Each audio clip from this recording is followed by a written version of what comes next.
Bismillahirrahmanirrahim. Assalamualaikum warahmatullahi wabarakatuh. Alhamdulillah, kita berjumpa lagi dalam pelajaran bahasa Arab.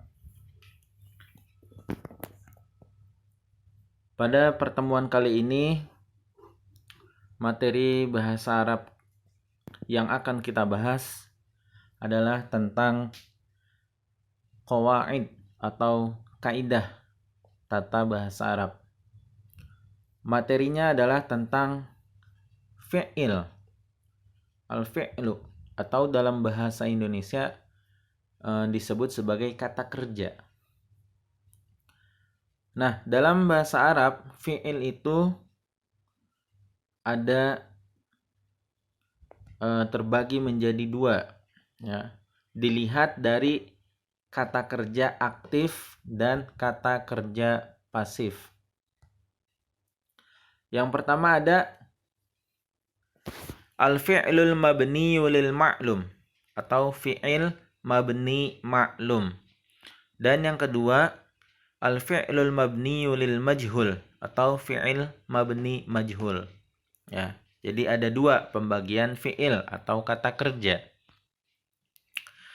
Nah, masing-masing definisinya akan kita bahas. Yang pertama yaitu tentang al-fi'lul mabniyu lil ma'lum atau fi'il mabni ma'lum. Apa sih definisi dari fi'il ini?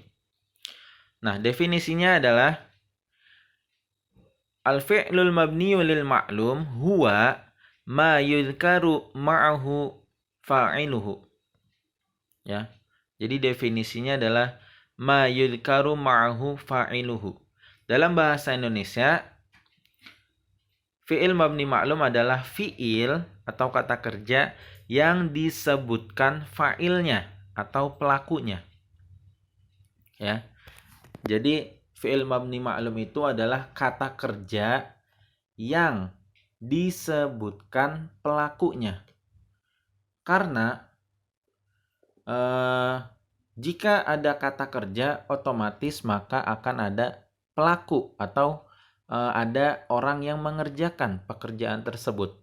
Nah, dalam fi'il mabni ma'lum ini, pelakunya atau orang yang mengerjakan pekerjaan tersebut disebutkan, ya, ada dalam kalimat tersebut atau kalimat yang akan dicontohkan nanti. Jadi definisinya itu ya. Kemudian dalam bahasa Indonesia, ya, fi'il mabni ma'lum itu bisa disebut sebagai kata kerja aktif, ya. Kata kerja aktif karena di situ disebutkan fa'ilnya atau pelakunya. Contoh. Qara'a at-talibu al-Qur'ana. Ya.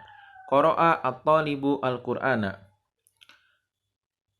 Qara'a fi'il atau kata kerjanya.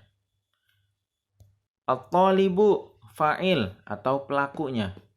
Al-Qur'ana maf'ulun bih atau objeknya, ya. Artinya qara'a at-talibu al-Qur'ana, siswa membaca Al-Qur'an. Nah, qara'a membaca. Nah, membaca itu adalah merupakan fi'il atau kata kerja. At-talibu siswa. Nah, siswa ini kedudukannya sebagai fa'il atau pelaku, yaitu orang yang membaca. Jadi siapa yang membaca? Ya, at-talibu fa'il. Al-Qur'ana maf'ul bih atau objek. Jadi siswa itu membaca Al-Qur'an. Siapa yang membaca? Siswa. Nah, kata at-talibu ini kedudukannya sebagai fa'il dan fa'ilnya ini disebutkan atau nampak jelas dalam kalimat. Nah, kalimat seperti ini disebut sebagai fi'il mabni ma'lum atau kata kerja aktif dalam bahasa Indonesia. Jadi fi'ilnya ada ya. At-talibu. Nah, bentuk fa'ilnya ada at-talibu dan bentuk fi'ilnya pun bentuk yang sewajarnya, qara'a membaca ya. Tidak dirubah-rubah. Kemudian yang kedua, al-fi'lul mabniyu lil majhul. Apa itu definisinya?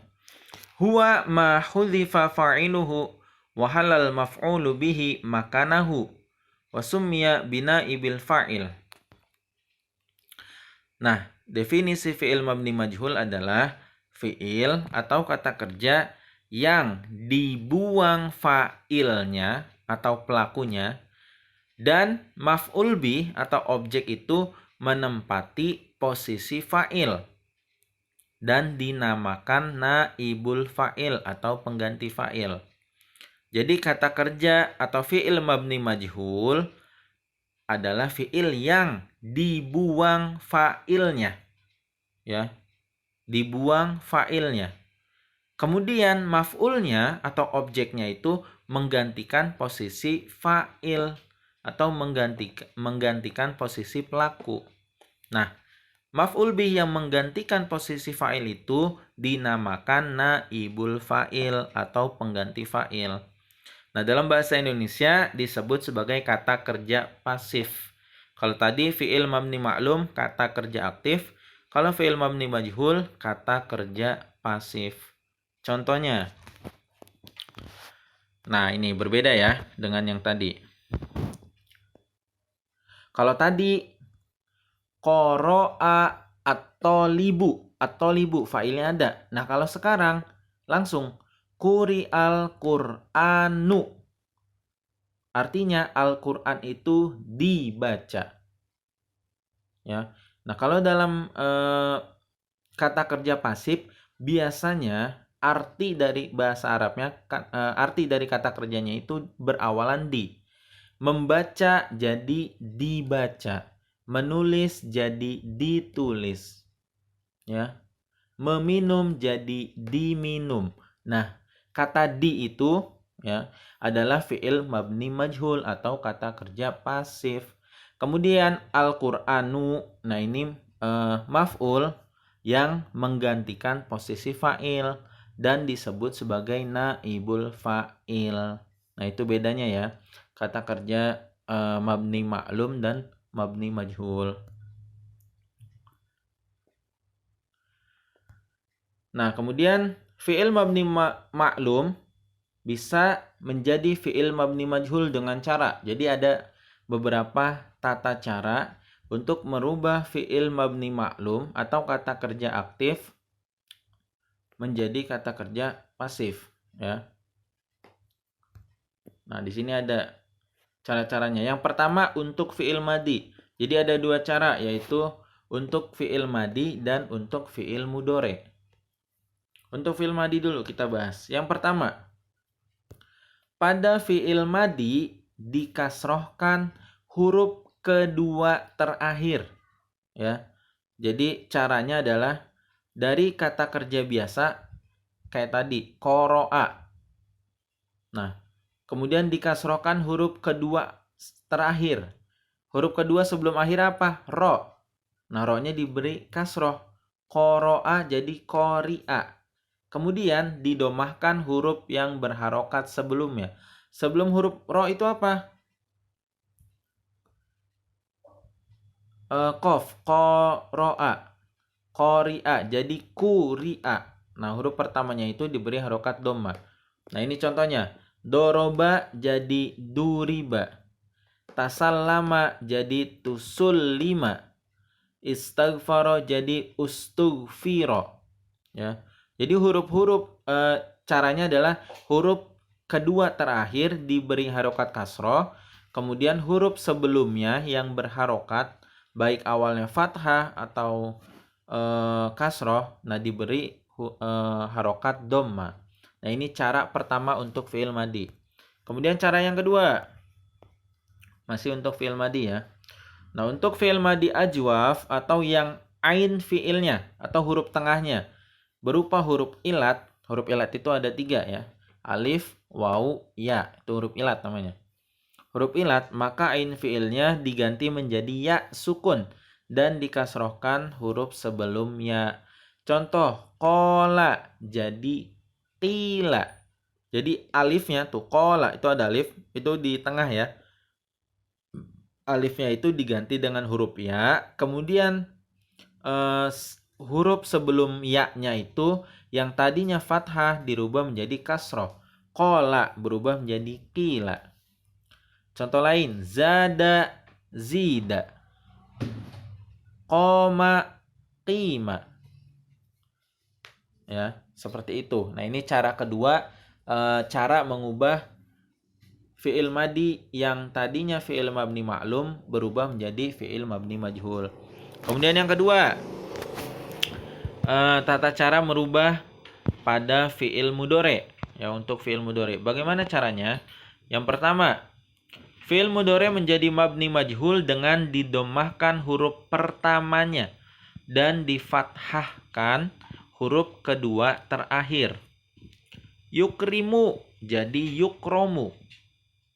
Yajtami'u jadi yujtama'u. Yu'allimu jadi yu'allamu.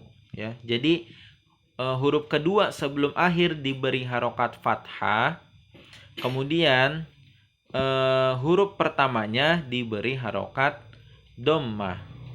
Ya. Apalagi yursilu jadi yursalu. Yaktubu jadi yuktabu. Yakro'u jadi yukro'u. Nah, ini tata cara merubah fi'il mudhari'. Kemudian cara yang kedua, yaitu fi'il mudhari' yang huruf kedua terakhirnya adalah waw atau ya, maka ditukar menjadi alif dan didomahkan huruf pertamanya. Ini kurang ya, tambahin. Fi'il mudhari' yang huruf kedua terakhirnya adalah waw atau ya, maka ditukar menjadi alif dan didomahkan huruf pertamanya. Contoh, yaqulu jadi yuqalu. Yastafidu jadi yustafadu. Nah, ini kurang alif nih. Yaqulu jadi yuqalu. Yastafidu jadi yustafadu. Fa-nya panjang ya, tambahin alif. Yaqumu jadi yuqamu. Nah, itu tata cara yang kedua untuk merubah fi'il mudhari' dari mabni majhul, dari mabni ma'lum menjadi mabni majhul. Nah, mungkin kalian masih agak sulit untuk memahami karena memang lumayan rumit ya. Yang penting kalian ulangi terus, kalian dengarkan terus, dan kalian cermati, fahami materi pada pertemuan kali ini. Jika ada pertanyaan, silahkan tanyakan di grup atau bisa langsung japri ke saya. Untuk pertemuan kali ini saya cukupkan. Silahkan dicatat materi pada kali ini di buku kalian masing-masing. Terima kasih atas segala perhatiannya. Wassalamualaikum warahmatullahi wabarakatuh.